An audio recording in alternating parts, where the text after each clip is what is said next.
Chers abonnés de Yokani Télévision, merci vous allez mingi connecter, scotcher à Rolanda chaîne Nabino Yokani Télévision, chaîne ya actualité politique ya monene na kati ya mboka na biso. Tika na pesa merci na Mireille Mouke Bape na Patience Fayulu oyo Bape ça a toujours confiance ya koyaka sur le terrain ya ko relever ba éléments pour na remema actualité la bato bazala ba pays ya Libanda biso za sur le terrain tous aura ba information to pesa bino à temps réel to za Libanda ya palais du peuple to koma qui a pratiquement il était 11h moyen to franchir na kati ezalakite pour la police ça la sécurité makasi par rapport ya makamboleka ki na mikolo oyo eleka ki bato bakota ki na ba machette na ba mabanga basala ki sabotage ndenge ko sarate lelo accès za penza interdite mais ngana zali moto à presse soki na koma ki avant soki ba embouteillage so de moutonte na ngai na za na kati alors lelo eza mukolo oyo balobaki c'est le grand rendez-vous peuple congolais anosaki ke Janine Mabunda na bureau na Mobimba fin ezali nde mokolo ya lelo alors tokopesa micro na bana ba imboka na biso baloba par rapport ya journée mokoye bo bazo benga ezali journée ya ko délibérer Congo pe installation ya état de droit. Je relance l'antenne à Kelimboma tokozonga pona rozwa quelques bana ya mboka. Kelimboma, à toi l'antenne.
Bonjour mon amboka. Oui, bonjour mon amboka. Namonio Libanda ya palais du peuple obeti Kazaka na yo na maboko na yo simbi chapelet présence na yo eza pona nini na kati esika oyo pendant que bato misusu bazana bango ya rolala bazana misala.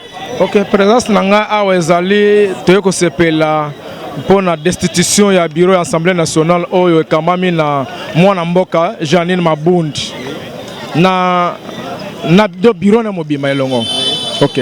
Yango moni présence na biso to yele loko sepela pona kokene na ba. Elo konini bozo reprocher na mwana mboka Janine Mabunda na bureau na Mobimba. Soki otanga biso ata 3 éléments oyo bozo cité o bozo reprocher Janine Mabunda cause la nini.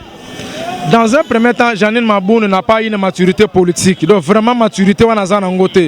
Elle n'a pas une maturité politique et puis de deux, elle traite les députés comme Bazalaki Batouya Pamba Pamba. Or les députés ce sont des gens qui sont capables de voter des lois pour Namboka, bon fonctionnement Mboka. C'est ça qui fait fierté à la députée. Mais elle pas naïe, elle a pris ça le col et la légèreté et puis à l'Assemblée nationale le col a bien privé naïe. C'est ça que nous reprochons à Janine Mabunda. Elle avait quelle assurance na Rosala Makambo ya zo sazaki na assurance nito apui ni ya zaki na ngopo akuma Makambo ndenge ya lingo kumbela. Mais ya zalaki na apui na bango ya Yemei. Babenga ka Yemei. Yemei azaka sima ye. Et quand le chef de l'État a dit je vais déblonner, ba monaki lokola zaki aventure. On a commencé à déblonner. Yemei. Natanga kombo na yete. Babenga ka soki Yemei. Donc Yemei soki Yemei, je ne connais pas son nom. OK, c'est un peu comme ça. C'est ça son appui. Mais tant à mon Yemei comme on n'a pas de problème. Jésus a dit ceci, Ngan zete mo beso. Soki nazo zika moto boy. Et bon bino banzeta au ka bozala lolenge nini. Makamele kaka samedi ola na kangote. Yemei il voulait voyager. Est-ce qu'il avait voyagé? Et soki Yemei a voyagé te ba interdire. Et combien plus forte raison Yé Janine Mabunda ko yate. Où sera alors son assurance? Et que devons nous attendre de l'Union sacrée? Tous aïna kati gouvernement Union sacrée. Premier message nous repose à la population congolaise nyonso bazolanda on a bandeko o baza na libanda ya mboka. Un message d'espoir sur repose sabango. Mon message d'espoir est celui-ci. Dans gouvernement Union sacrée, je demande à tout Congolais que les gens tu vas payer. Misale zoya. Kene Jacques Zukoluke Sika Mandaku. Oui, Fatih nous a dit qui sent le même banda, qui sent le Yantika, Moussa les bandits. Alors, à nos frères qui sont à l'étranger, Bozonga Namboka, Celui qui vous empêchait à travailler, celui qui vous empêchait à vivre dans ce pays, Azate Akei. Venez avec Fatih, Totongamboko, parce qu'Alaksaki Bisoboy, il a uni le Congo, il a unifié le Congo. Azimboka Oa Kambiango, a personne n'a pas Nzambe. Bao Bazana Angola, Bao Bazana Wapi, Boya, Bozonga Namboka, to sale Longona Fatih, to Sima Misala Fatih, to encourager Yaken Liboso. Donc, mandat à Fatih Liboso, Koute Zobana en 2030. 2030, premier mandat. Oui, je t'assure. Comment ça? Comment ça? Et je te dis ça, 2030, ah, tu as la transition. Tu as la transition. 2030, mandat à Fatih Bandi. Ah bon? Je t'assure. Ah bon? Je t'assure. Poto Sougisa, message nous opère ça ndeko kabila na bandeko nyonso ya FCC au bazomona ke makambo président Félix Antoine Tshisekedi sala ezali na violation azo trahir ba accord respectable ba accord. Quel message te conseille au opère ça bandeko FCC? Mon seul conseil est celui-ci. Balobaka eloko nyonso ezala na ebandeli na suka. Pharaon était le plus puissant. Tant Kutanaki, Nakamwa Moutamoke, il avait renversé. Goliath na David, oui, histoire en très bien. Mais je demande à nos frères là de se soumettre. Venez. Boyoka sonité. Boya, parce que ceux qui boyete, vous êtes déjà déblonnés. Vous avez fait au moins 18 ans en Bokoyo. Voilà la population congolaise. Nous, la jeunesse, sacrifiée. L'éducation du Congo bafouée. Alors, Fatih est venu. Yo, il y a ma gratuité. Tu connaissais la gratuité dans ta vie? Mais on vivre en Angleterre. Policier, on a la gratuité. Un médecin, tout que ce soit, on a la gratuité. Et tu n'as jamais existé dans le temps. Mais dans le temps, on a eu sonité, Bagumba Mikila Baya. Fatih Azawana Ayambi Bango Nyoso. Tout ça, les longs. Ce qui est sonné, et Talibango. Ok, merci, mon amour. Je vous remercie. 11 mois à biso ba hôpital biso pe lelo tozozong sa revanche pour le muta FCC.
La police est morte à la bise. Les longs de Guachalère, on a tocolé à la mauvaise. Lobby, Mazaki n'a plus la PPRD nationale, la personne qui va en bon, on a l'élection négative. Donc on a un abusonnal.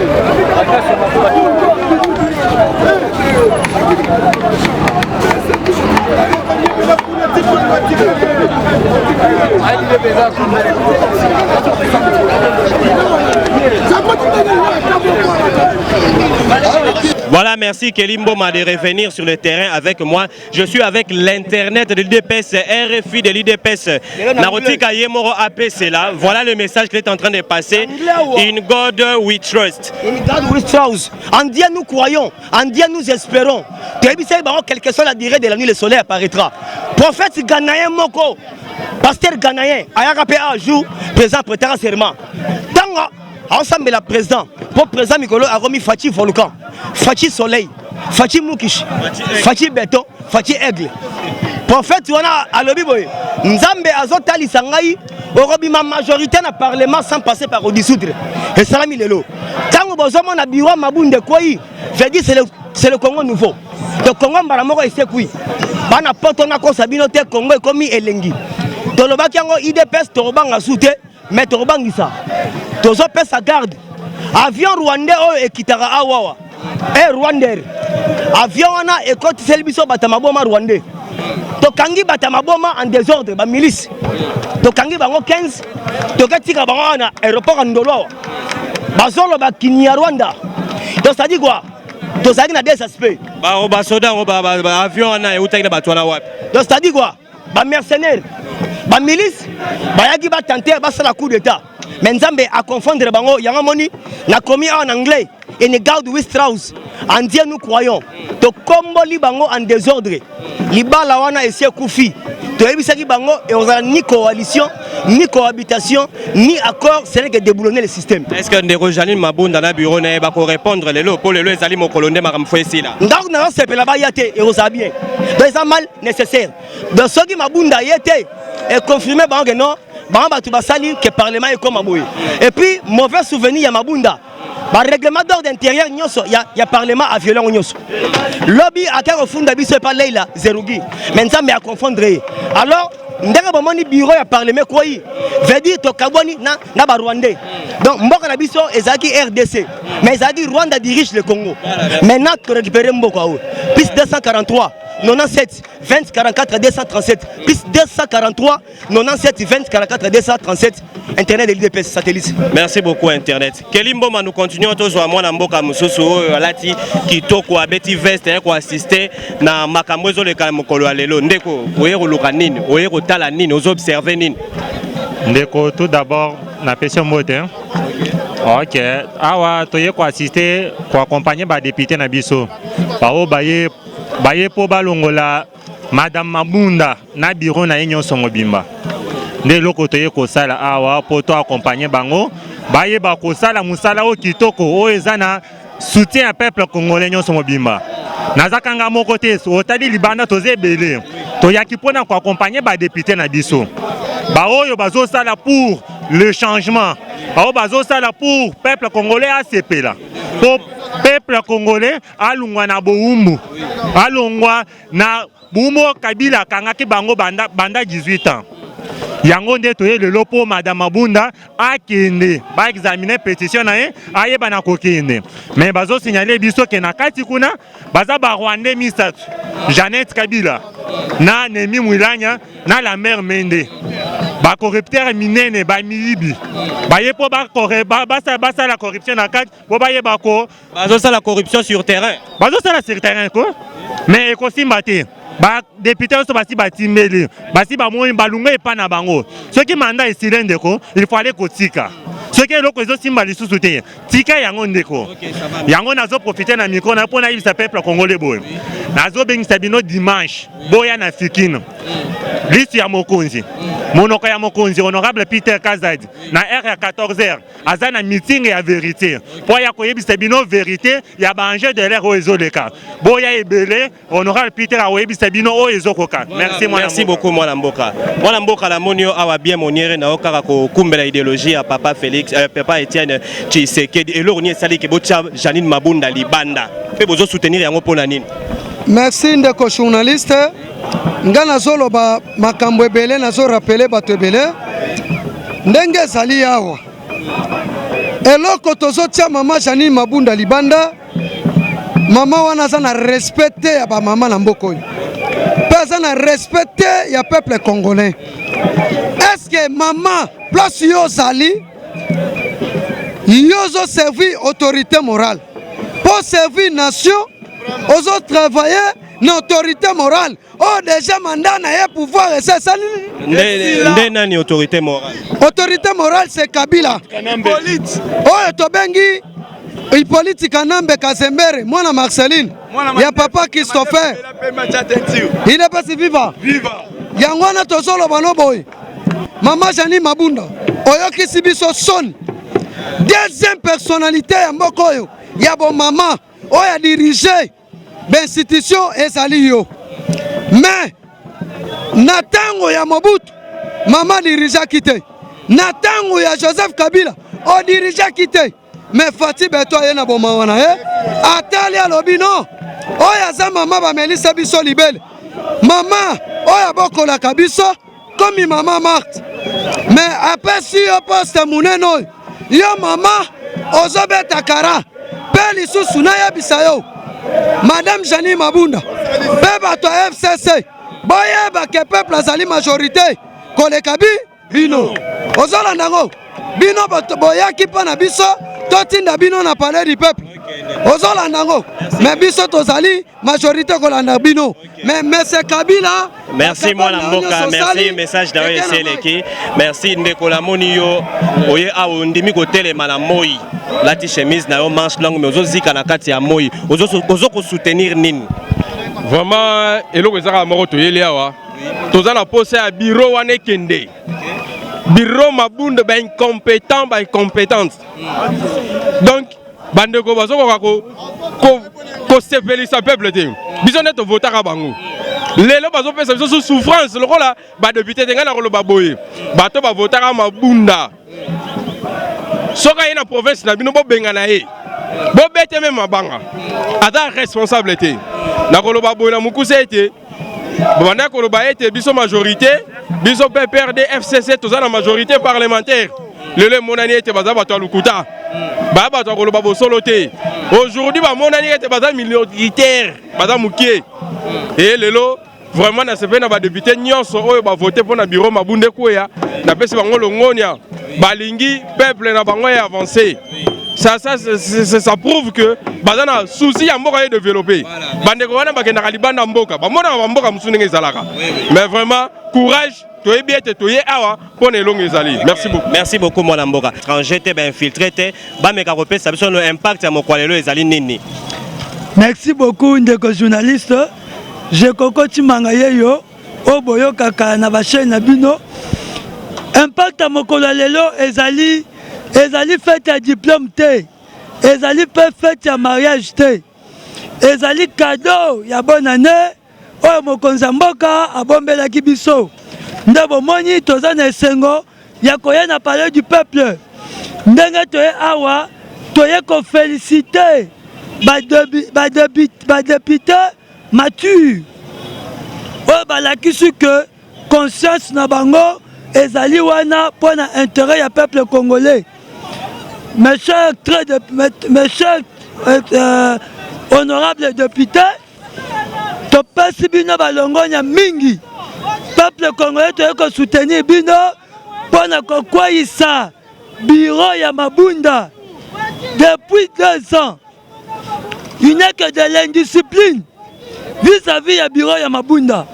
Un certain député a tellement en akata plénière, a senga motion pour ne confier chef de l'État, qu'on traité d'incompétence. Mabunda a accordé la parole.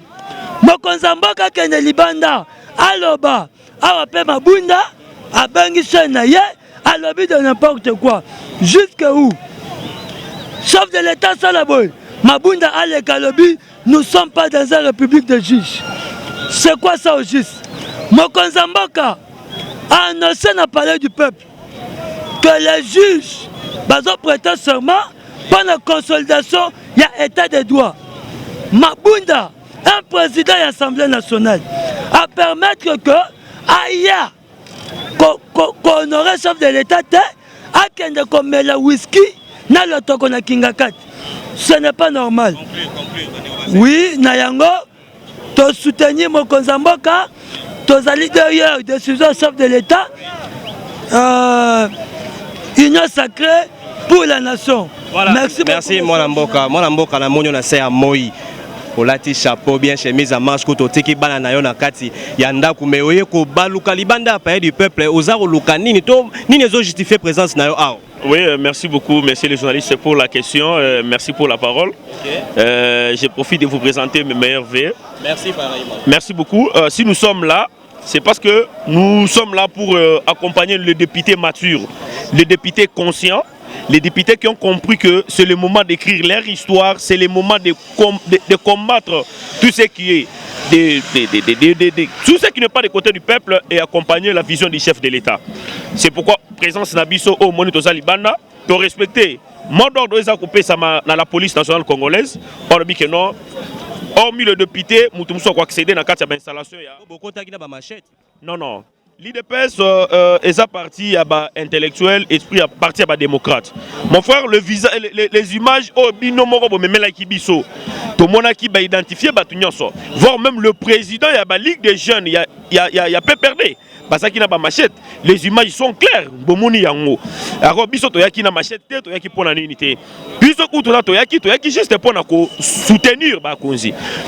Le problème est c'est que non, quand on voit tout le monde en train de se tirailler de gauche à droite, c'est le moment de prouver à la face du monde que oui, nous avons la majorité au sein du Parlement. C'est le moment. Si réellement l'FCC avait gagné la majorité, c'est le moment de le prouver. Parce que quand vous avez compris que non, bâti une pétition contre Biro Nabino, et vous êtes sûr que non, vous avez les députés Oyo, peuple à Ponaki. J'ai une question que je n'ai encore posée à personne. Oui. Est-ce que vous pouvez me citer deux éléments et ça là que Mabunda Pendaza Ali Banda, où était population congolaise, n'y a pas député Misusu, mal à l'aise qu'il faut akende. Oui, oui. C'est une bonne question.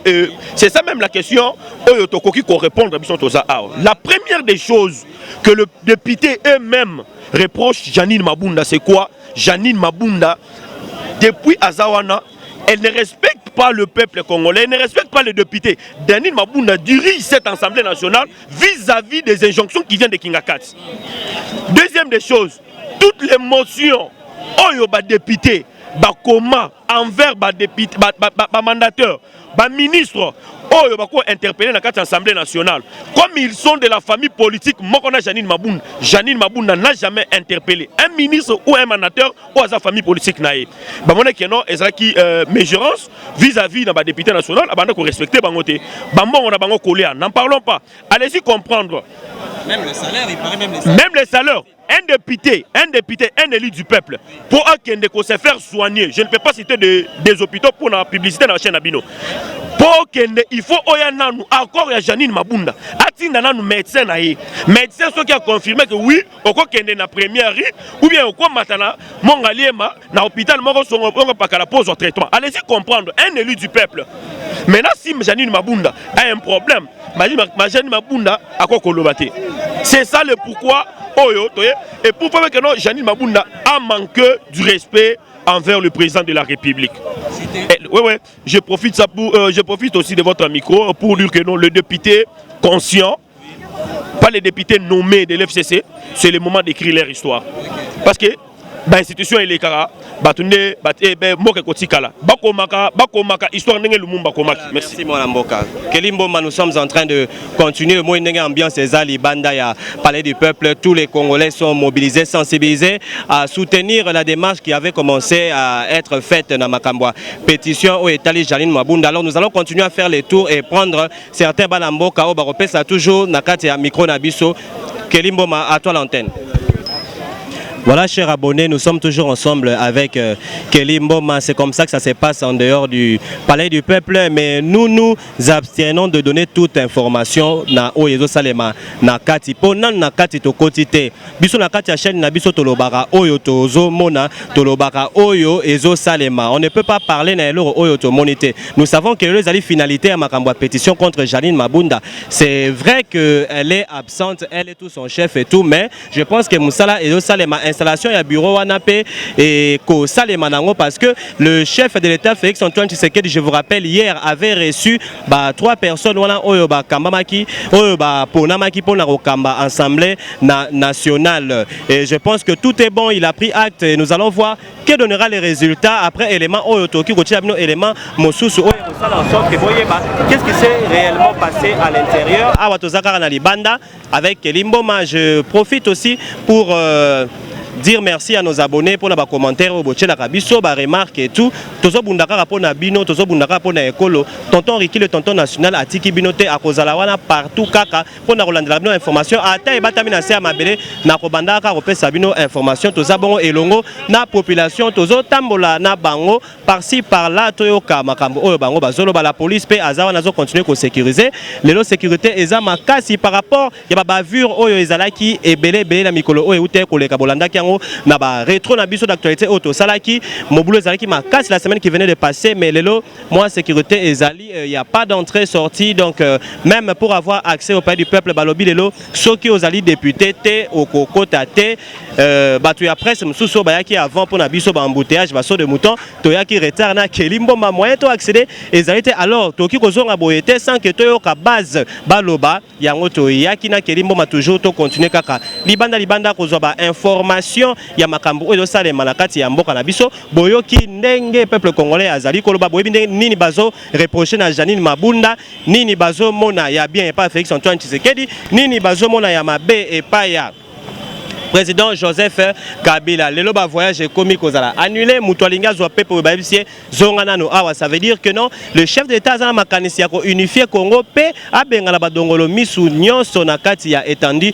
ya RDC po musala esalama malambo yokine ba pesi bato ya FCC conseil ba bisi bango que non ba poussa na Fachi azobenga bato nyonso ba sola c'est le moment donc accepter de travailler avec Fachi ou alors Burkina Boloko ou alors soit bozongi na chômage. Je suis là en train de continuer avec Kelly Mboma. Merci à Mireille Moukeba pour la confiance. Merci à Raïssa Ekoulé qui est abonné à notre chaîne Azolanda Bisso. Merci aussi à Andy Ekoulé, à Kevin Boyard.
dale la bangi ba oyo filmé dia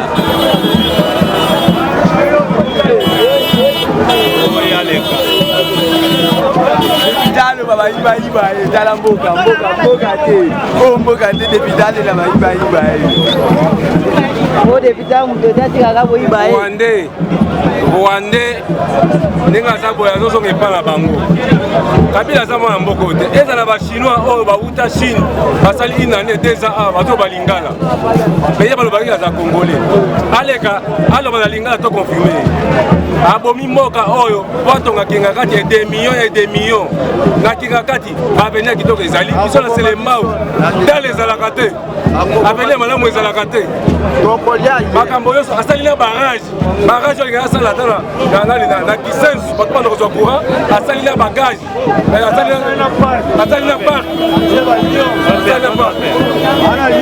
chakubanga mukabila na shamujimu na shawum ichi jima bujimi bayaba nkwatisha bibende bya majimi kabila mwikale munkwasa tangila muchijengenda ne chibutechi mbwa lutatu kabila njimo akumwamba bibi ne mwenda kene bibi ne ngenda kane bibi bobwa lubwende ye ne mbwele mwendamu ashale mwinjile meme nyinga kulane ne mbwele mwendamu jibaka yijivo mwakupeta makutavo mwakumpanjisha jisama babo mwakumpanda jisama jibakai njingamba nukubwane wumvwe fikale kene mumvwe nenyile mwende bwana ye kunshipa te. Merci Mwana Mboka. Kélimboma, on continue. C'est l'ambiance qui se passe ici en dehors du palais du peuple. Vous voyez, il y a tout âge confondu. Mikolo, Bana, Bajeune, Bazali, Awa. Bazope, ça va impressionner. Par rapport à Mokolo Alelo, Oyo Ezali, fin, il y a travail, il y a Ndeko Janine, Mabunda, na Koutaïna, Ndeko Mwasi, Yepena, c'est à Moi, Aye, Awa, na Kati, à palais du peuple, maman, oso soutenir Nini, Memio, Awa, na Kati, à Libanda, à palais du peuple. Tu as soutenu chef de l'État, tu Seigneur merci. Ndenge te faire tomber Mabundi, un étranger mon boye. Tu as dit que tu pèses Mabundi. Kuna Mabundi. Kone Mabundi. Nenga zana kuna forme moi cité. Na habité soka ndeni. Na tabiso basi ba congolaise de toza. Toza na taille yebani. Mais ye taille na habité ana cimenterité yango wana to sengi na to ebaki te to kozwa mwa muyibi mo boye étranger ya moyibi ayibi mongo alors nde tozana baza batumi balé na mboko oyo basi oyo basali biso mabe na mboko oyo eza Mabundi na mama Sifa na do senga na mama Sifa aya koyebisa biso hôpital nini oye abotaki Kabila aya na certificat ya maternité ya certificat de naissance ya Kabila po atike kokosa mokili mobimba yende aza mama ya Kabila ayela biso hôpital na ya botaki na certificat de naissance na ye awa biso toye yambona banda koloba nalingina mi pesa nanu nazali nani Nazali Maître Laurent Sadou, président Ligue des jeunes, il y a coalition nationale populaire au Babengi CNP au Mwana Mboka Basile Longo Azali Kokamba. Ce qui toye awa ezali passe na motema. Comment un président de la République élu au suffrage universel Azali Kotambwisa Mboka me bakangiye maboko mibale. Nabanzi journaliste Zali wana soki bakangio maboko mibale okoki kosala musala te maboko mibale zali gouvernement na parlement lelo mwana mboka alobi te esengeli to mettre fin na makamboyo to bengisa ba congolais nyonso to fanda to sangana to yebana koloba munoko mboko pour être peuple congolais ba se retrouver yango wana mwana mboka Félix Antoine Tshisekedi afungoli maboko neko yamba peuple congolais nyonso biso toye awa pona koloba ko mettre fin na succession Congo eza royaume te Congo eza royaume te Congo eza république o wape sengele mutu aleka mutu mususu aleka mabunda lelo eza fin na ye. Merci beaucoup.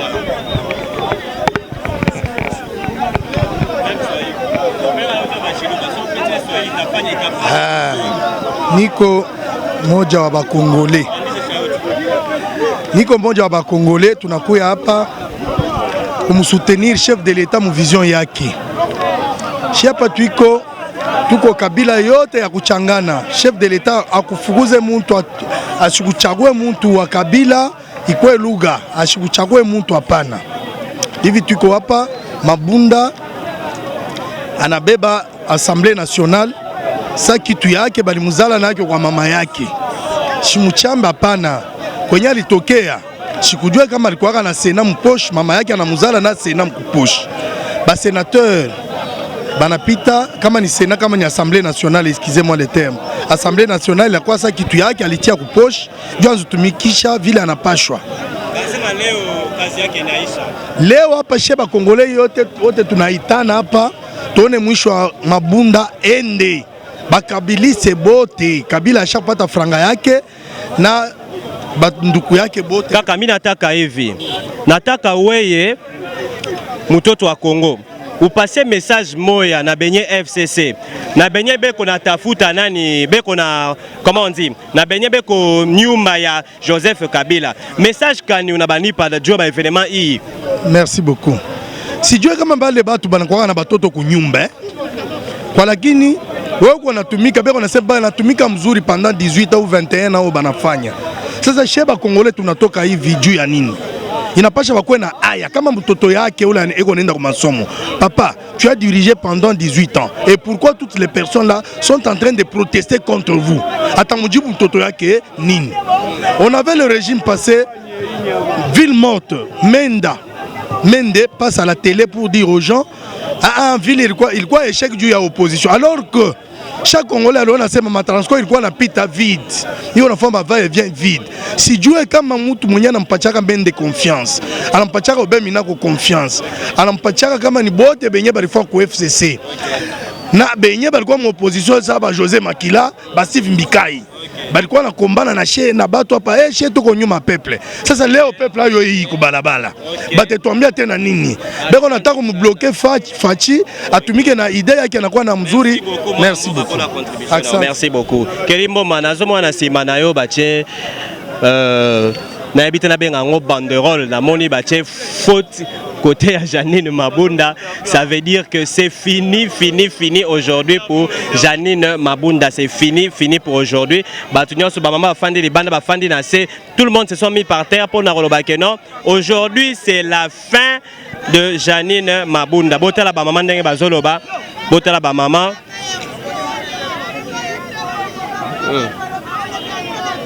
Voilà, ce sont les femmes congolaises bafandi na se à Moi.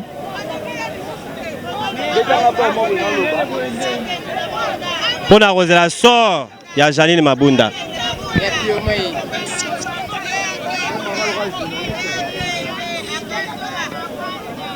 Waouh. Les femmes sont vraiment décidées. Elles ne vont pas rester, elles ne sont pas restées à la maison. Balobi tokoya to landa la makambo tina suka. Malgré qu'on a refusé qu'on puisse franchir, mais tozaka libanda. Torotika musala oteti mokolo Yesu akoya. Mwana mboka na monyo na se amoyi awa. Bien bakashne na yo, respecter ba geste barrière. Malgré nga na 1 mètre ezate likolo caméra, ozo soutenir nini pe oya pona nini? Bon, biso toye awa pona ko soutenir des institutions to d'échéance. Kelly.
Inasia bakichwa. Bakichwa.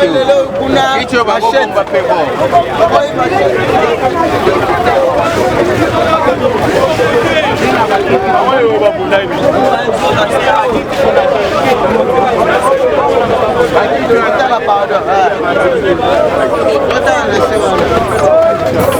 Voilà, chers abonnés, le travail continue. Nous avons toujours le réalisateur Nangai Kelly Mboma avec qui tu continues au salam sala à Libanda à pays du peuple la kati Moussa au salam Libanda pe Moussa au salam na kuta inande konabiso internet de Bitakuira de l'IDPS pour APS na biso impact ya mokolo lelo. Merci beaucoup. Bande ko ebele bozolanda ngai bolandanga malam. Bamba mabe toyebisi bango lelo a toye eza mama na histoire na Congo ereza ya liboso oyo ke bakwesi bureau ya mabunda siko ndenge ni bato baotuna informateur akwe kaka soki bureau ekweyi lelo premier ministre asali déclaration a démissionné ntango azo démissionné président nommé informateur qu'on nommé informateur masolo esalama net film yango wana azoyesa badepute ndenge boobimisa bureau bongo tosenga président bosenge session ordinaire pour la session on a beaucoup de congé informateur a kende luka majorité parlementaire quand il y a majorité on va faire la vie au gouvernement oh plus ce qui gouvernement zamingi 225 ministres et en a 4 et pour tous la bureau oh ne to sepela na bango ensemble to préparer marche ya munene na bureau ensemble na bango mais tous dans la biso calme agitation ezalate mupepe nyonso union sacré e na mupepe na ye o nyonso roya akutana mupepe na akutana biso ya toloba lumbe moite lisu likola lisu balongola kaye tomona bitumbe bimakate mais touti kotana ba TV ngai na tomoni bitumba na kati assemblée mabanga ba machette. Comment pouvez-vous juger ces comportements là? Mais c'est pas la première fois. Hein? Vous devez savoir que boza en face à banane ba mesana nandi ba yakandenge nini. Muto mesana na bitumba na machette na balabala. Mapeka na machette. Ce sont eux ba bongi sami na ndenge na bango ba zui bato na bango. Enge bene na ndenge ba mesana ba bengi bana na bango moko ba papa nde babuki hein soki bozo kanga bana quartier kuluna mais voici des kuluna cravate baza wana muto kanga bango azate général Kasongo voici des kuluna en cravate baza filmé identifié il faut les arrêter hein et ça destruction méchante basali et ça infraction c'est pénal. Hein? Monsieur le procureur général, voici les infractions. Ces gens-là, na kati pays du peuple, siège de l'institution, baye kobuka, bakulu na cravate, qui ne peut pas ça bilanga. Et aussi, pourquoi pas bango? Kaka nos petits enfants, ceux qui bassènent bien mon cœur bilanga. Mais tous ces gens-là, papa Nabisoka, mende, ça peut bilanga. Général Kabouik, initiateur à Makamba bilanga, ozoyo kanenge maître Franck Azoloba, naba politicien baza kuluna en cravate, bilanga pe zape pour na bango. Je pense que c'est une bonne initiative, tu recommis sa message. Continuez maître Franck. Voilà, nango bakaraboy. Soko kena bamboka, ezape na papa mikolo bakokata kabilanga, bakosalaka makala. Mais papa mende, il peut aussi aller là-bas pour avoir touché à la chose de l'État, pour avoir kosala ba infraction na ndenge basali wana. Bazwa filme wana. Bazwa bango pe bapesa moi Congo, bapesa moi pa voilà kendo kateranga sunga mboka mabeza wapi. C'est clair, hein? Toza na posa ya bato ya lolenge bongo te. Bango banyoko bandeko musu bakimi na exil, bandeko ba souffrir. Bango pe bazela pe mai na moto, bazela pe tout na bango exil, bakenda pe ko batama. Et ça bongo. Comment on peut avoir une nation comme ça? Analyse personnelle na yo par rapport aux reproché personnellement à Janine Mabunda nini? Attends-moi 3 éléments. Bon, Janine Mabunda vraiment azo sala pour na compte ya mutu. Il travaille pour une personne. C'est qui cette personne? Mais c'est connu, mais c'est Kabila. C'est lui son patron, qui parle de l'autorité morale. C'est que Janine Mabunda a kosala pona moto. Kobatela bomengo pe bozuna moto. Deuxième élément. Voilà. Secondo, excusez-moi. naza ko toucher na être na été mais azo ko mériter elle pèse même pas na kata kiti wana azo peser te pourquoi parce que ceux qui ont allié bo moto na ye bozali sinaye eza na pesant d'or te ba pesa mabunda afanda na kiti akonzaka bakonzi. Troisième élément maître Franck pour conclure. Troisième élément pour conclure, je suis clair na message na ngai. Peuple congolais baza lisusu na posa ya bato o bazoya kosala na logo ya mutu te pona batere ya mutu te pona kobombaka bato te mabunda azo kobombaka bato bafunda député muke ya ye te jamais basala boye te jamais babenga mutu na justice mabunda lobi te jamais. Bon, jusqu'à quand on continue dans ma bunda, pas à mon amoisi quand même, quelque part. Faisons la part des choses, non? Il n'y a pas des hommes là-bas pour faire la chose.